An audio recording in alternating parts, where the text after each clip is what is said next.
Okay, I now would like to introduce Anne Riley, who's with us. Anne is an author who has come to talk just briefly about a book she wrote with a friend who's a beautiful illustrator.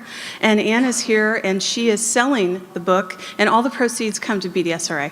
So Anne?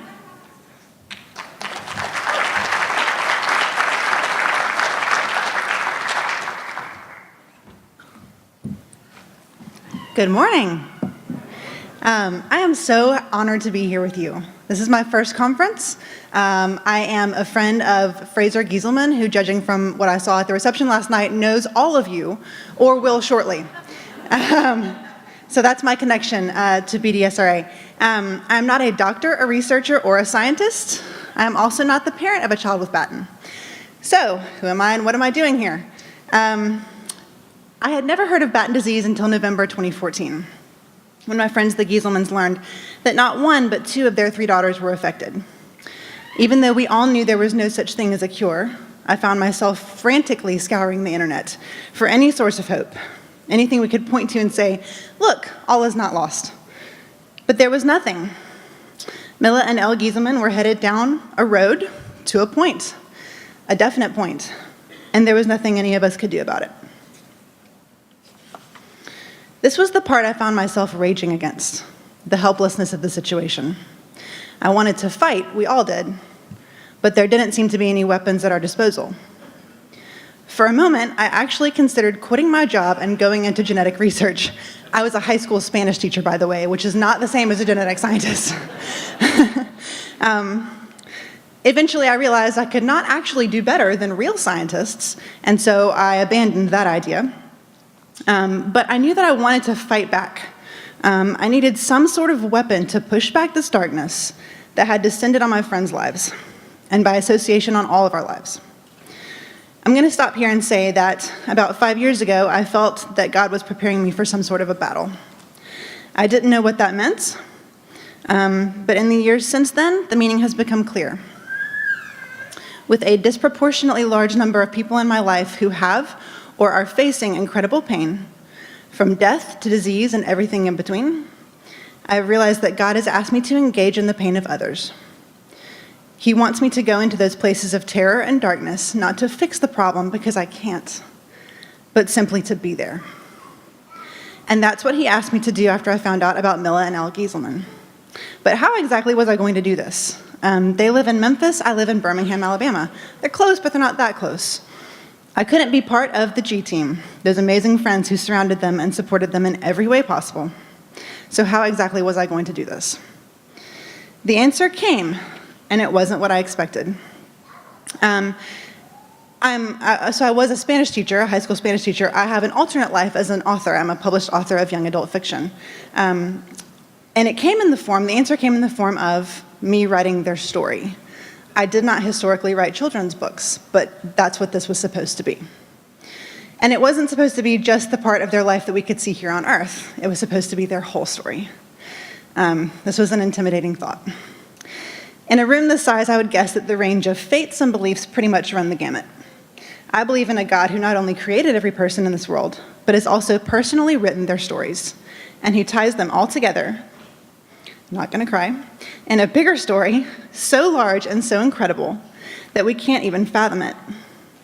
I believe that this same God weeps over our pain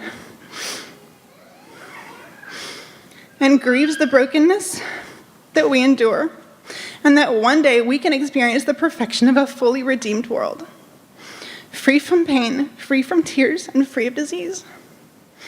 It was this belief and this hope and trust in a story which is bigger than myself, bigger than Milla and Elle, and bigger than the damage done by this disease, that led me to write this book. This book would be my unlikely weapon against a seemingly invincible enemy, a way to bring hope to the most hopeless of places. Together with my cousin Amy Grimes, a professional artist whose work you are about to enjoy on the screen, the story came together over the course of the next year. Voyage to the Star Kingdom tells the story of a very special family. It is based on Fraser's family, and they are facing a very unique situation. So I'm going to take just a minute to show you some of the illustrations for it, and then I'm going to talk about how you can get a copy of this book if you would like to. So let's see if I can make the computer work.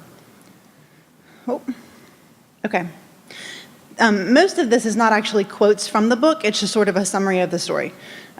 So let's start at the beginning. Once upon a time, there was a dear, sweet family, a father, a mother, and 3 small daughters. Their lives were normal and happy until one day a storm settled over their house. Not over anyone else's house, just theirs. The family's neighbors did everything they could to help, but the storm raged on. The family and their neighbors prayed to the Star King for help. What they wanted was for him to take away the storm, but he didn't. Not yet, anyway. Instead, he sent them gifts that would help them survive. A water lily boat,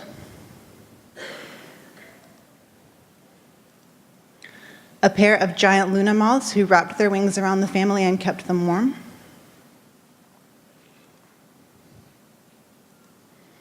and a great host of fireflies to light up the darkness. The family was distressed. Yes, the Star King was sending them gifts that made things a little easier to bear, but what about the storm? And why them? The Star King sends a messenger to the family. It's an angelfish, one of the king's most esteemed assistants. And the angelfish has a very special invitation to deliver. The family has been invited to the Star Kingdom to a special banquet in their honor. They are guests of the king himself. At last, they will escape the storm. But the king has asked that the 2 youngest daughters travel first. They will ride in a boat made to sail the celestial sea, and the angelfish will escort them personally. The rest of the family will follow soon, but for now, they must say a temporary farewell. And they all must trust that the Star King is good, though he does not always do things in the way they expect. This is my favorite quote from the book. It says, "You will be together again sooner than you think," said the angelfish. "The Star King is not bound by time. He is not bound by time or space or disease or sin or death or evil. The Star King is not bound." The girls set off on their voyage, and with the guidance of the angelfish, they actually succeed in helping the Star King defeat darkness. You see, when you act in the name of the Star King, you are much stronger than you thought you were. You are much braver. And it turns out that the name of the king carries a lot of power, as do the gifts he sends. And it also turns out that you are never alone in that storm, not once. Because once you use the Star King's light, you can see that he has warriors fighting for you all the time, whether you know it or not. Finally, it happens. The girls arrive at the Star Kingdom, and it is so beautiful and so perfect. And there is a man standing on the dock that they swear they recognize somehow. "Are you the Star King?" asked the youngest daughter, although she felt sure that he was. The king smiled. "I have many names. Elohim, Jehovah, the Alpha and the Omega, the Prince of Peace, the Good Shepherd, and yes, the Star King. Oh, my beloved children, I am so glad you're here."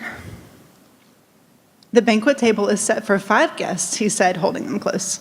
"Now that you are all here, we shall feast." "5," said the middle daughter, "but there are only 2 of us." "Are there?" the king asked. "My daughters, look behind you.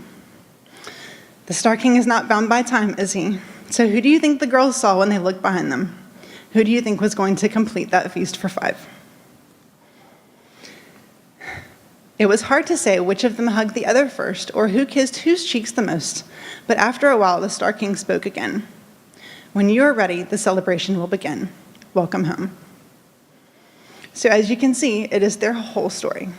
Start to really no finish. We have copies of the book, a lot of them. We have plenty out here in the lobby at a table. This is kind of the passage of scripture that inspired the idea behind this. It's from Revelation. You may be familiar with it. "He will wipe every tear from their eye, and death shall be no more. Neither shall there be mourning, nor crying, nor pain anymore, for the former things have passed away. And he who was seated on the throne said, 'Behold, I am making all things new.'" So the purpose of this book is to bring hope into a place where there may not be hope. And as they said before, whatever we make off of this is coming right back to BDS, all right? I don't make any money off of this book because that's not the point. So when you come outside, if you are interested in just flipping through it, you're welcome to do that. I am equipped to take cards, so if you want to pay with a card, we're going to sell them for $15 each. So if you'd like to pay with a card, that is totally fine. Cash is the tricky part because I forgot to get change. So, So give her a 20. When it comes to cash, you can kind of do whatever you want, within reason, obviously. So just know that everything comes back to this organization, and don't let the fact that you only have a 10 in your wallet stop you from buying a book, is what I'm saying. We'll figure it out. Anyways, come see me. I'm rambling. I'm going to stop. Thank you so much.